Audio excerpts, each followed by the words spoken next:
A reasonable suspicion determination doesn't announce itself in advance. It happens right when a supervisor approaches you, maybe before a shift or during a pre-trip, and tells you they need to speak privately about taking a test. That sudden confrontation triggers an immediate stress response, even if you know you are completely clean.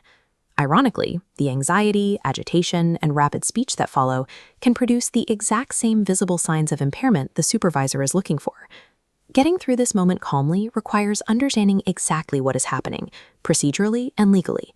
We are going to walk through a step-by-step playbook to protect your rights, avoid fatal mistakes, and build a formal case if the supervisor is wrong. Every action you take from this moment forward is guided by a specific directive from the Department of Transportation. That directive is 4 words: comply, then complain. Following this rule shifts the focus from an emotional reaction to a procedural defense. It allows you to navigate the process as calmly and cleanly as possible, while preserving your ability to challenge the outcome later.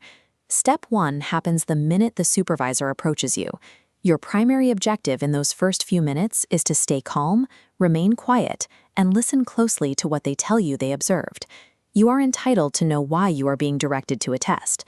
If you have a legitimate medical explanation for the signs they describe, like a specific medical condition or a prescription medication, state it clearly and factually. Do not argue the assessment. Raising your voice or becoming verbally confrontational will not stop the referral, because the supervisor is legally required to proceed once they make their observation. Arguing simply gives them more behavioral indicators to document against you. You also must avoid volunteering irrelevant information. Saying something like, "I only had a few drinks last night," carries severe regulatory consequences, regardless of what the final test shows. As we see on this checklist, stick strictly to relevant medical facts and avoid arguing or oversharing. In this initial encounter, limiting your response to silence and simple medical facts serves as your strongest shield against inadvertently building a case against yourself. Once the supervisor states their observation, proceed to the testing facility immediately. This is where you execute the comply phase of your strategy. Some employees believe that refusing the test is an effective way to protest an unfair accusation. Under Department of Transportation rules, this graphic illustrates the harsh regulatory reality. A refusal is legally identical to a verified positive result. It triggers the exact same prohibited status and strict return to duty requirements as a failed test. If the determination was wrong, a negative test result is the single most powerful piece of evidence you can acquire to prove the supervisor was incorrect. The test provides the definitive evidence needed to clear your name. Proceeding with the collection allows the scientific results to speak for themselves.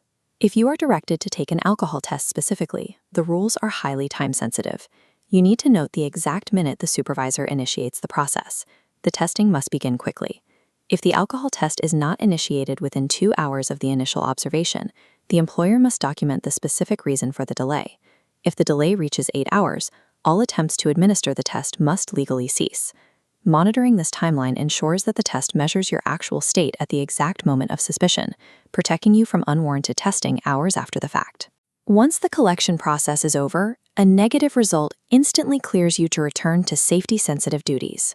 But if a drug test returns a positive result, it triggers the next layer of your procedural defense. Before your employer is ever notified, the Medical Review Officer, or MRO, will contact you directly.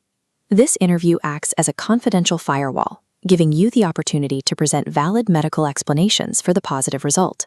If the MRO does verify the positive result, you have a guaranteed right to verbally request a split specimen test, which sends your secondary sample to an independent certified lab for retesting. You must act quickly.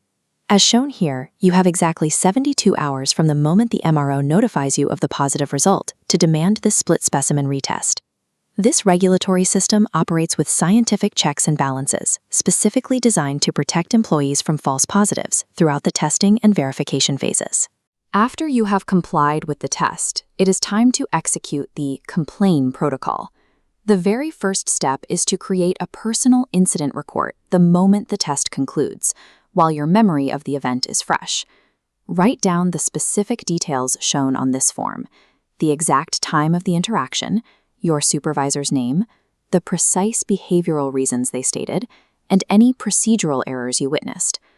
Once documented, submit this information through the proper channels. Depending on your situation, this goes to your union representative, your company's designated employer representative, or directly to the FMCSA's Drug and Alcohol Program Manager. Meticulously documenting these details converts a personal grievance into an actionable case file ready for formal review by your employer or the DOT. A reasonable suspicion test acts as a critical regulatory safeguard, activated when specific signs of impairment are observed. It is a process governed by federal law, not a final judgment of your character. Maintaining emotional control and securing a negative result provides the most robust evidence available to challenge the supervisor's determination and address any inaccuracies in the observation.